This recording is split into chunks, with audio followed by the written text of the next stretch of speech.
Tangent Tank, Solving the Housing Crisis, a Tangent original series. This Tangent Tank dives into the world of Proptech companies tackling the housing affordability and supply crisis.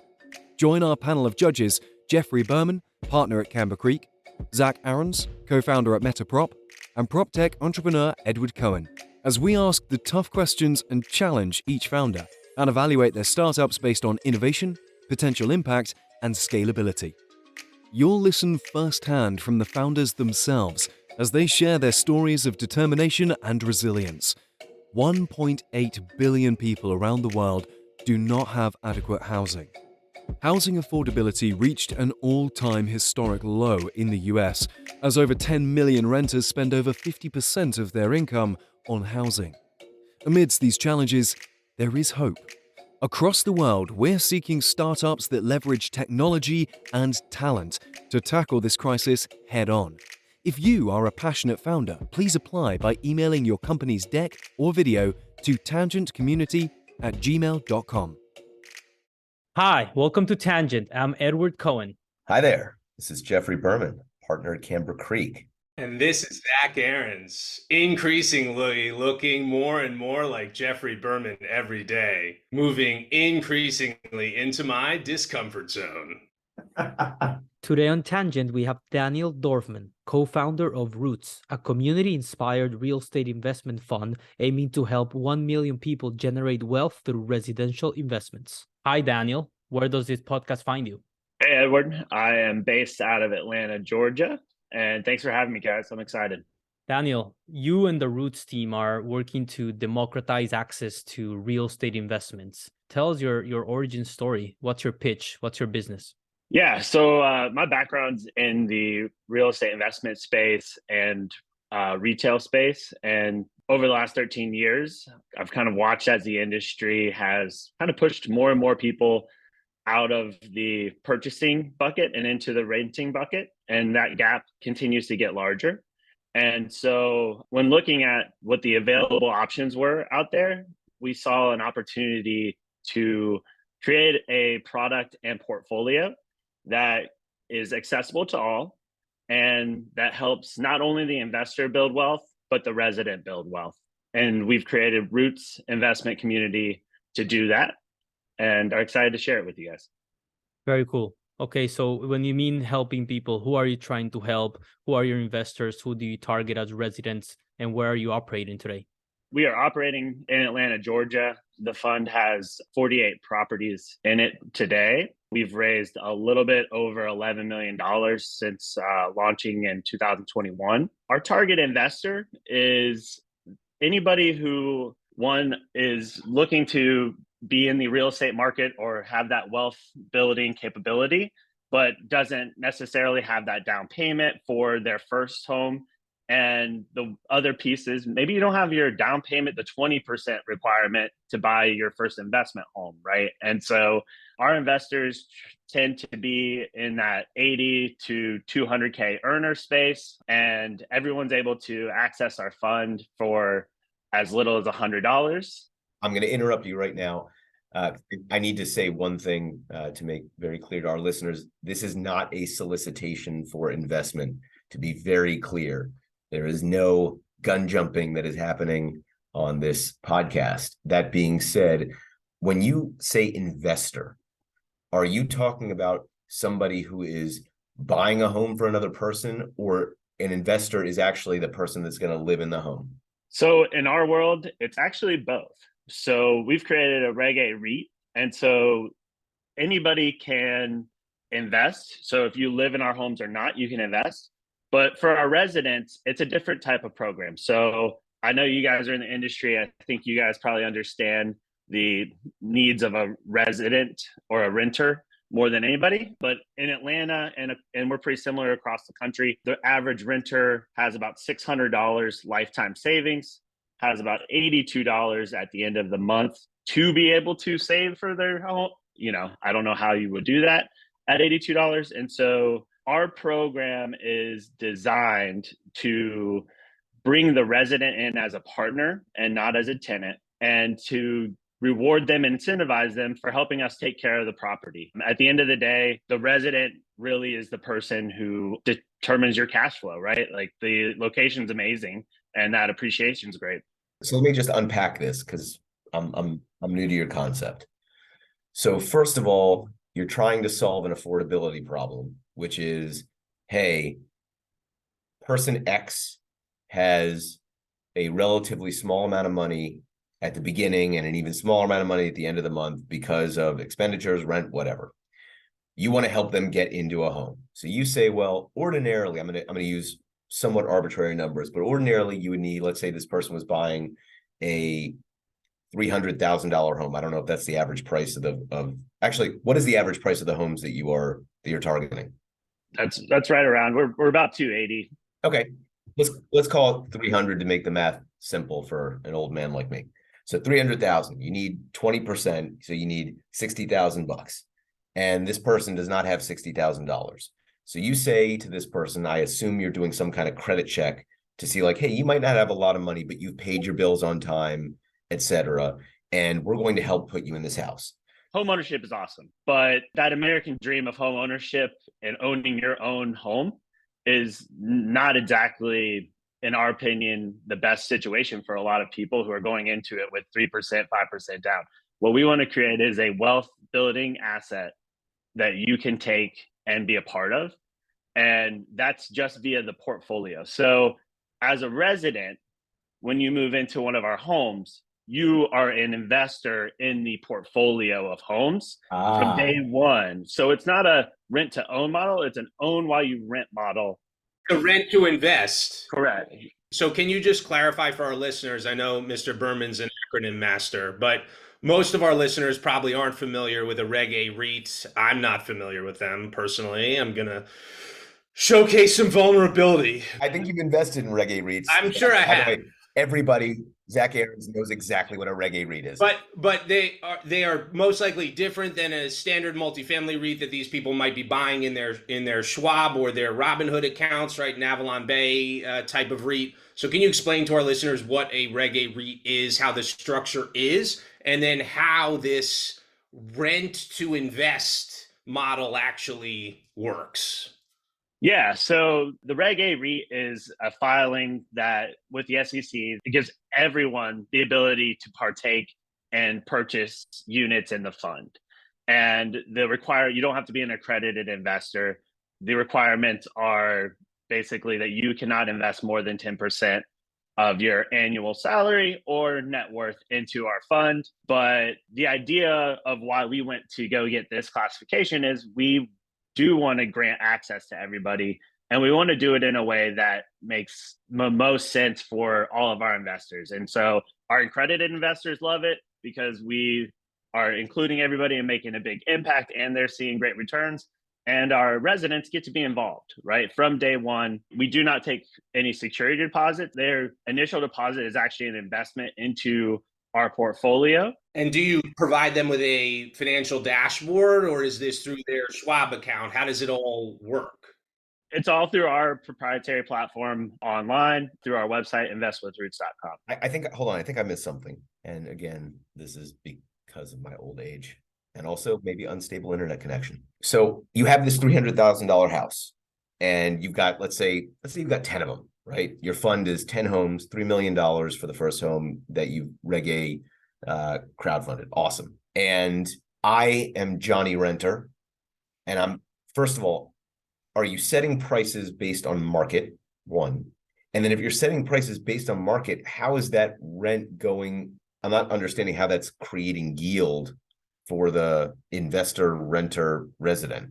Got it. So on the first question, as far as like rents, our rents usually land in like the 55 to 65% of the rents around the area for our homes. All of the rent collected still goes to the fund, right? So like when you're renting the home, all of the investors still benefit from the rent collected each month. The difference is that at the end of the quarter, when we do a disbursement of all of the revenue for the profit, the investor and resident are one and the same, right? The resident gets a piece of that and gets to be part of that. What piece? Whatever the unit count is at that time. So when But what if things go bad? I've been Jeff Berman's roommate, and holy smokes.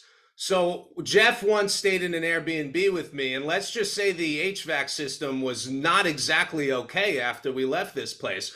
Who's who's on the hook? Who's on the hook if somebody breaks all of it? And let's say there's no disbursements, heaven forbid, at the end of the quarter, but actually a capital call. You're telling me you're going to make a capital call to the renters for a gigantic HVAC capital expenditure? Holy guacamole, we're in trouble.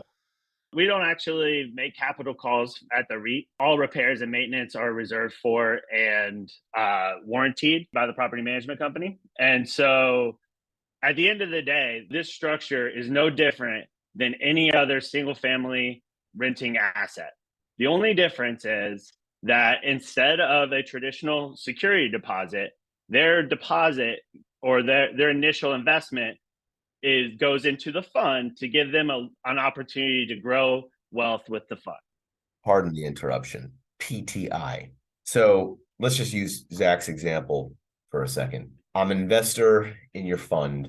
Forget the resident for a moment, because I get that. Because if you're a renter, right, and your HVAC breaks, depending on what the contract says, that's what the rule is. If it says, hey, renter doesn't pay anything, even if I had to crank that HVAC down to polar because somebody ate spicy guacamole, Zach, and somebody had digestion issues, Zach, that we just needed it polar cold.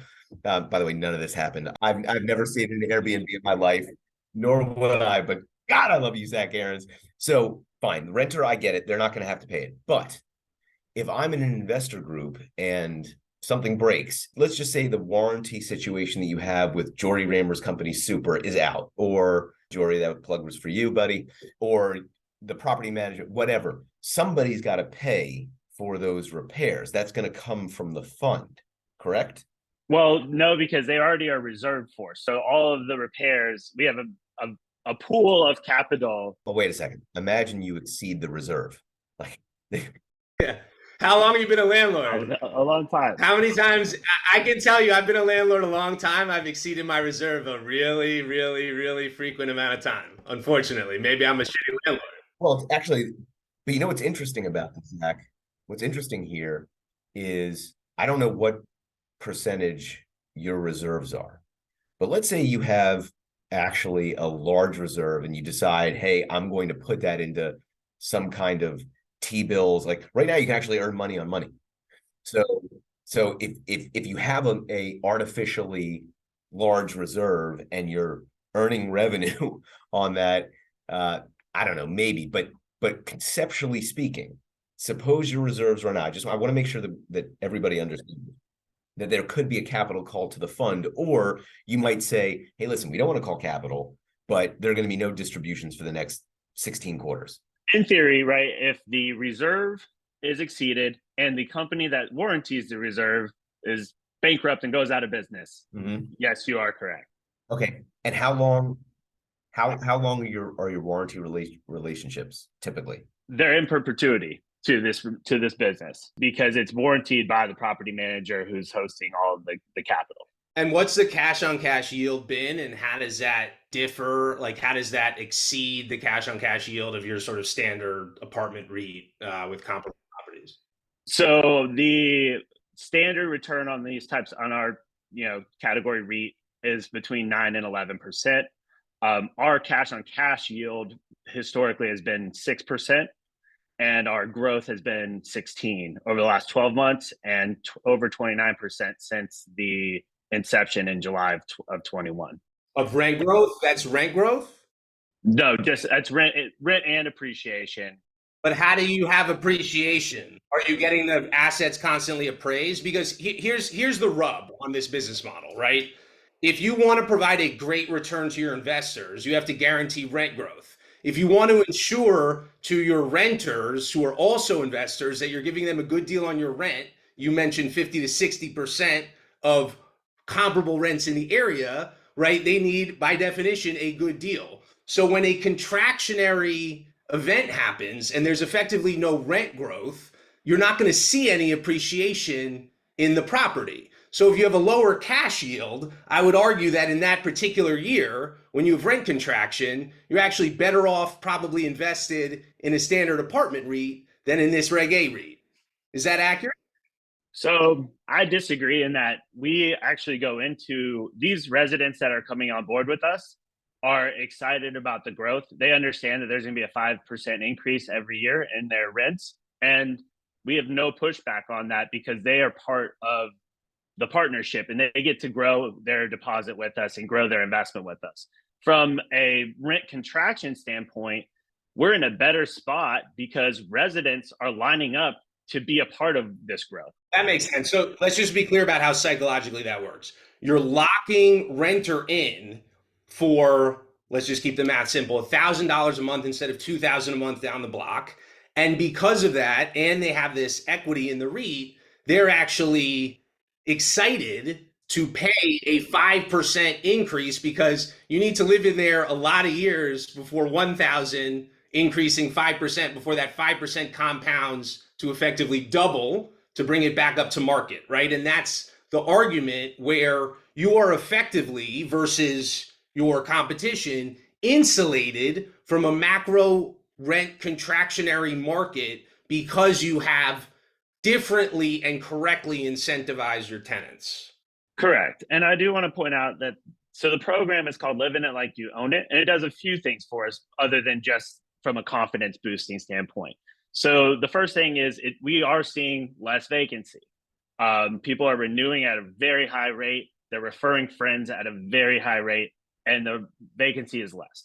The other thing that we're seeing, so here's what happens with the program. If you meet the Living It Like You Own It criteria, which is pay rent on time, be a good neighbor. So we have a lot of duplexes, triplexes, that situation, no noise complaints, that kind of thing. And then the third thing we ask, which is very important in this asset class, is we ask them to do a video once a quarter of the inside and outside of their property and fill out a maintenance survey. And I'm sure you guys have owned in this single family space. A lot of times what happens, you move somebody in, you don't see the unit for 3 years. All of a sudden you're doing the walkthrough and there's mold. And, I got to be like, hey, Edward, what's growing on the ceiling? And he's like, oh, well, it wasn't really bothering me. I didn't want to bother you.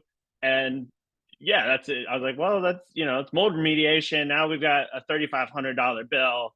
And so the videos stand as our walkthroughs of the property once a quarter, and they help a lot, right? We can find $100 fixes that would have been thousands of dollars later.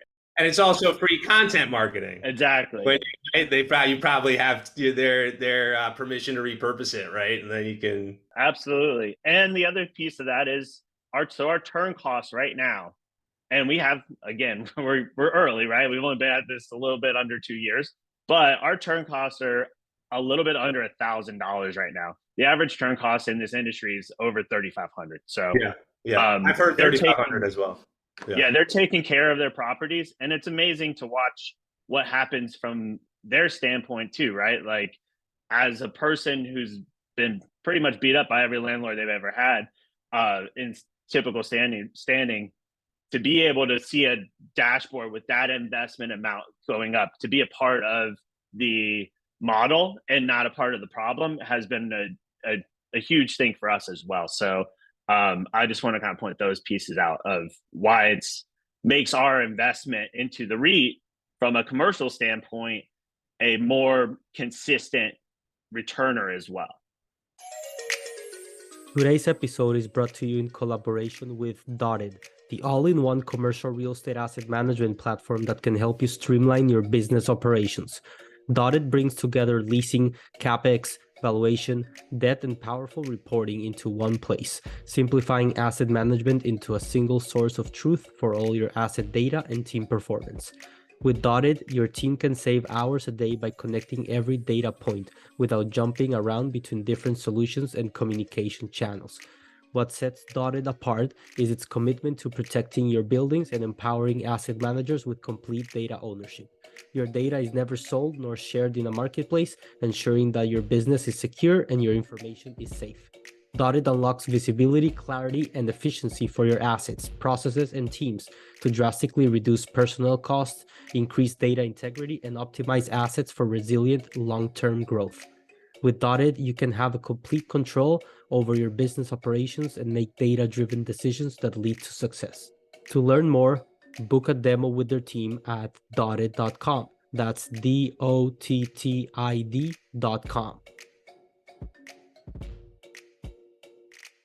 Something I find fascinating is that, you flip the script here in terms of the incentives and how the residents really have, a participation way here. They have skin in the game, which is generating less churn, less vacancy. You're essentially adding a marriage at the beginning of the rental term, which means you're getting less turnover costs and less vacancies. I mean, you're even getting renters/investors to send you a self-made video walk through the apartment, which is, historically and even nowadays for single family operators, please, if we have any listeners now, comment on this. But I mean, walking the property even once a year, coordinating that with a renter, or even the renter being open to someone from the company walking their property is just, not trivial at all. So in this case, you've completely changed the incentives here. You're showing that you're all on the same page. And I think that shows strength in the form of the referrals that you're getting, right? If you can really, one of my next questions was going to be, it seems like you found a model that is working in Atlanta. How are you going to replicate it, scale it outside Atlanta? Even though Atlanta is one of the hottest, if not the hottest single family home market in the country. Yeah. Thinking, how are you going to replicate it and scale it outside Atlanta? Absolutely. So our plan is to we will probably not own buildings or property outside of the Southeast. We'll be focused in the Atlanta area, maybe possibly into Chattanooga, Raleigh, those, these Southeastern Sunbelt markets. But what we have developed is a way for our technology to get layered onto other apartment owners and in other landlords' property stack. So the idea is, maybe you don't own a piece of the building that you live in New York, but your landlord is just giving you an opportunity to build wealth as long as you complete our little, like, you live in it like you own it. And you own in Atlanta, but a lot of people buy in Atlanta, right? And who live in New York, a lot of people buy in Atlanta who live in LA.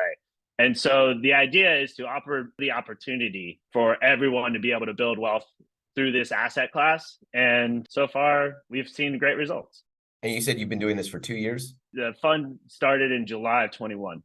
Is it evergreen, or do you have like specific vintages? It's evergreen in terms of, it's not a closed fund. There's not a target of closing the fund. The opportunity is to mimic home ownership and mimic home investments. Yep. Are there redemptions? Yes, absolutely. So there's liquidity offered every quarter. Up to 5% of the fund can be redeemed each quarter. And each quarter we do a reevaluation of the net asset value. You're running this like a traditional investment vehicle that we'd see operating, but correct me if I'm wrong, you're also raising money into your OpCo, correct?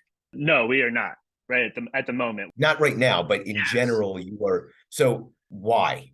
And the reason I'm asking that is I've invested in a few funds that are just real estate funds similar to yours. The OpCo is just the managers, and they basically said, this is what we're putting together. And why is there value for an investor beyond, obviously? Understood.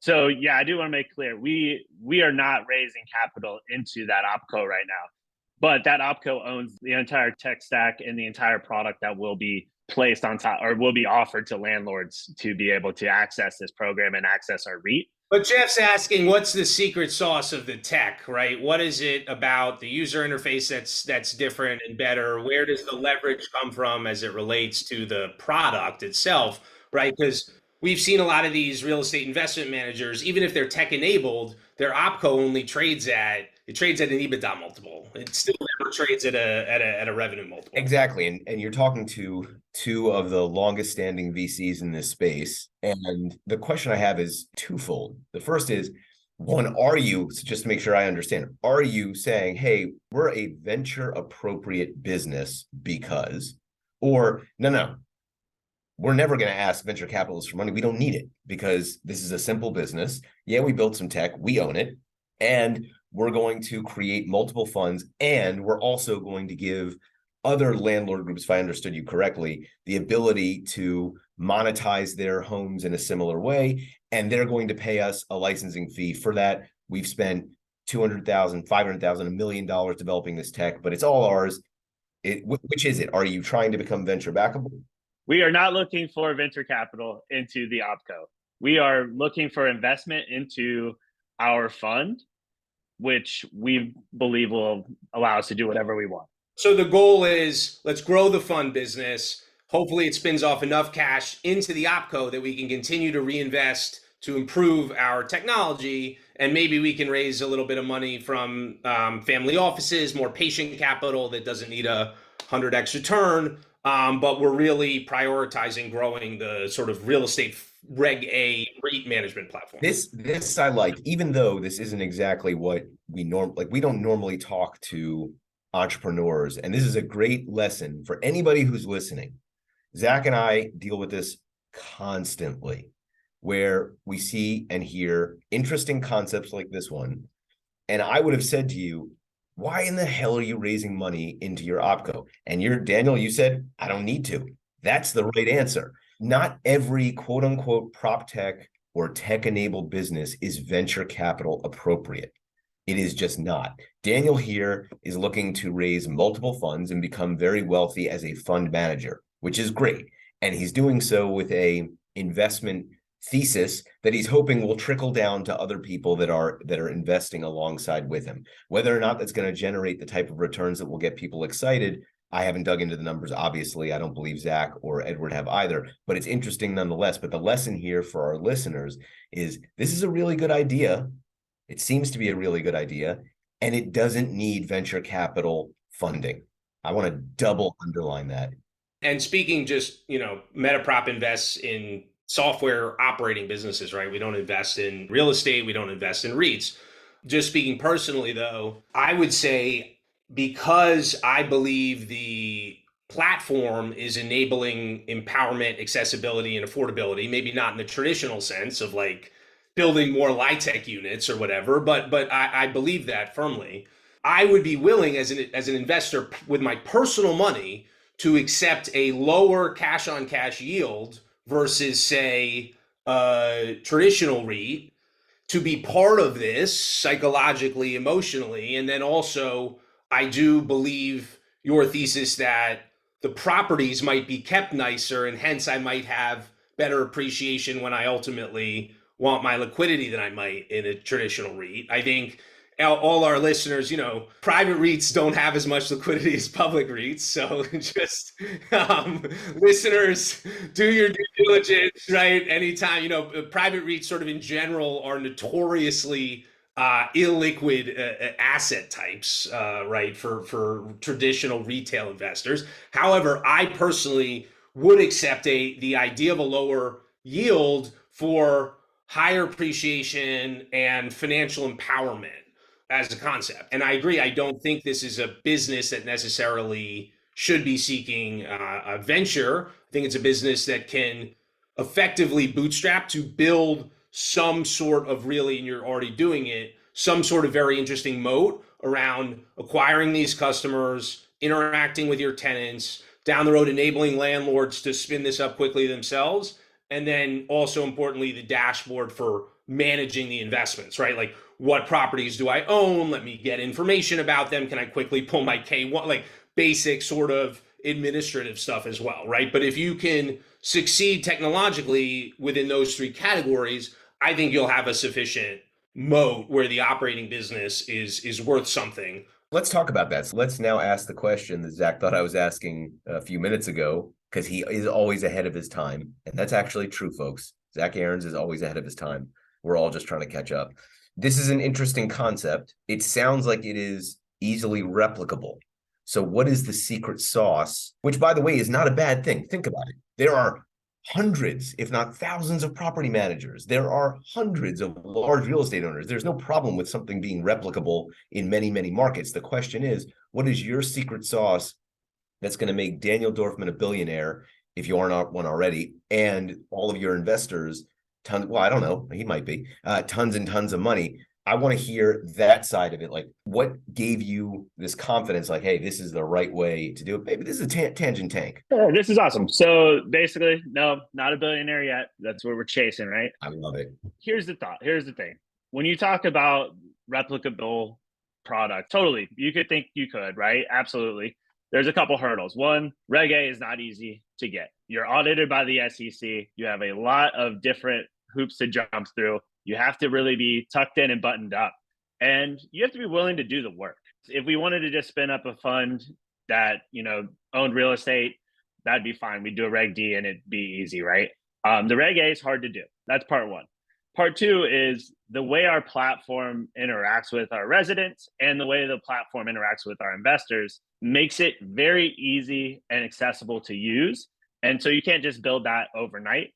And the idea of landlords wanting to give ownership back to their renters when they haven't bought the property with that in mind is challenging, because then you're going back to your investors and saying, hey, I want to do this. And they're like, no, you can't. The returns we're set, right? So all of our secret sauce is how we buy properties. We've been doing it for a very long time. The average property we buy at the REITs fund level is 11% under market at the time we buy it. And so we feel very confident in the way that we buy properties and the network that we have here in Atlanta for sourcing our deals. And so that's part of it too. And in our mind, the idea is absolutely, we want you to replicate it, and we'll give you the technology stack to do it in a way that doesn't hamper your returns and just gives these people the opportunity to actually invest in real estate while they rent. Let me tell you something. Has everyone on this call seen Old School? Yeah. Okay. Actually, I might be quoting the wrong movie. Oh no, it was Billy Madison, where he says something and he goes, that was the dumbest thing I've ever heard. This, that, and we're all dumber for listening. This is the exact opposite. That was fantastic. That was a really good answer, because most people would say, oh, well, we got this proprietary tech stack, this, that, and the other. And you said, we've built this. It's really hard. You can do it if you work really hard. And by the way, we want you to do it. Just use our tech. I love that answer. Zach, I don't know about you, but if I could put an emoji on the screen, would be 2 thumbs up. That would be great. We gotta get into the discomfort zone. This is too much of a love fest. No, so just one thing last I wanted to point out before we move on to the discomfort zone is that as Zach pointed out, even private REITs, they may be illiquid or they may have to deal with similar renter issues. But in this case, even the invitation homes of the world are looking to anticipate maintenance issues. How do they cut operation costs? And in this case, Daniel, who's been dealing with regular REITs and the Buffalo Soldiers, he has managed to create a network where the renters care about the homes because they're investors, which means it's already going to have a lower requirement for a reserve perhaps, or a lower likelihood of impactful maintenance issues along the way. Anyway, Daniel, so you've been too comfortable there. I want to move to the discomfort zone. Daniel, what's one perspective, one opinion that you've changed your mind about recently? What information made you pivot, made you evolve how you were thinking about the issue? Tell us. Yeah. So what comes with running this type of program is a lot of times you get a resident who has never been really even treated like a human being in some of these cases. And so what we've really had to button up and focus on is, what's the languaging? How do you build trust, right? This program works. We had 84% of our residents get the full rebate, full blown work, 100% of the program last quarter, which is awesome. But we got 15% who didn't, right? And so in my mind, success is at 90 plus, right? We need to figure out a way to communicate with these residents in a way that builds trust quickly and in a way that helps them support themselves, right? And what happens in a lot of these things is it's a vicious cycle, right? You put your security deposit up. Our renters, workforce housing, don't even believe they're getting it back. It is not even a question in their mind. They say, when we talk to people, hey, we're a little bit different. We have the first own while you rent program.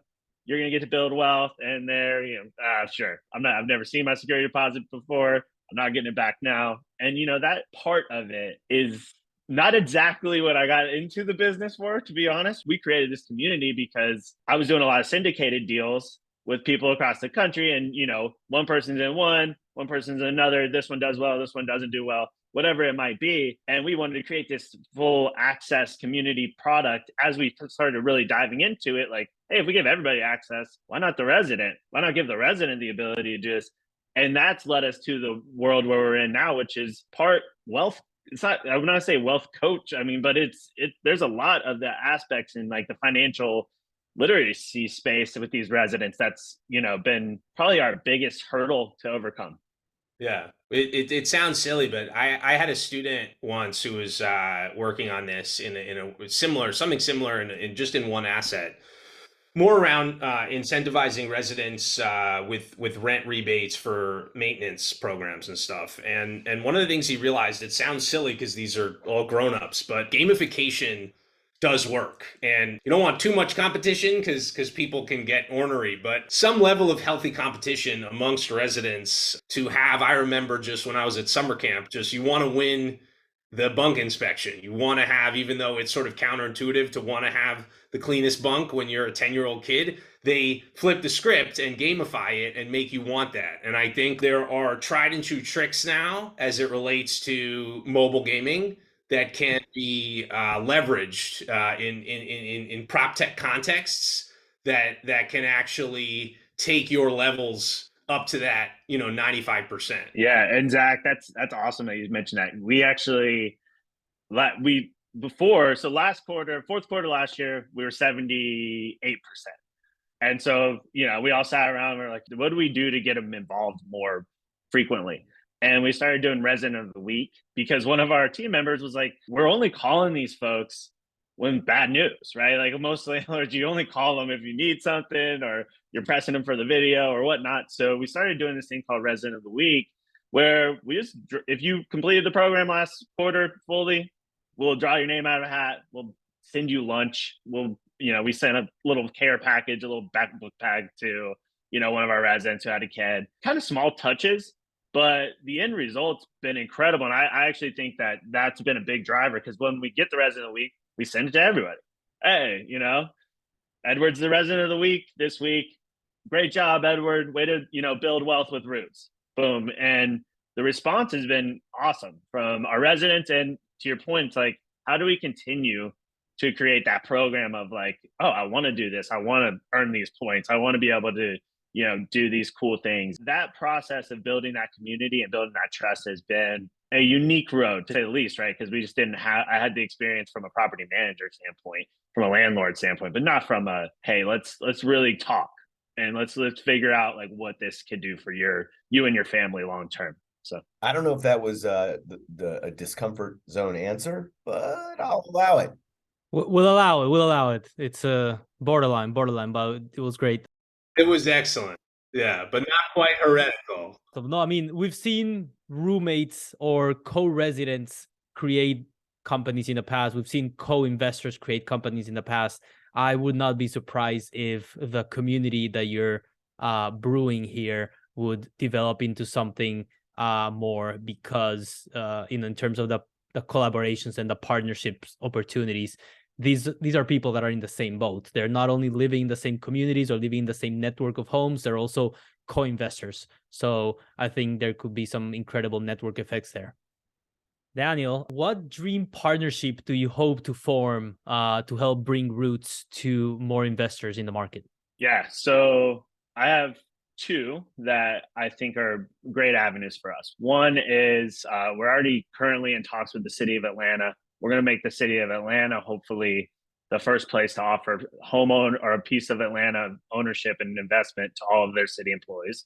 That's one. So municipalities, I think, could be a really unique partnership for us in this growth because a lot of cities have their clerks, their firemen, their police officers, their teachers can't actually afford to live in the city that they teach in and protect. And then the other piece is, as we continue to look at the opportunity to help other landlords run this program or give their residents the ability to build wealth, large landlord apartment complex owners is our other target. You can't rattle this guy. You're supposed to say somebody fun like Joan of Arc or somebody, like he's way too polished. Can I do mine?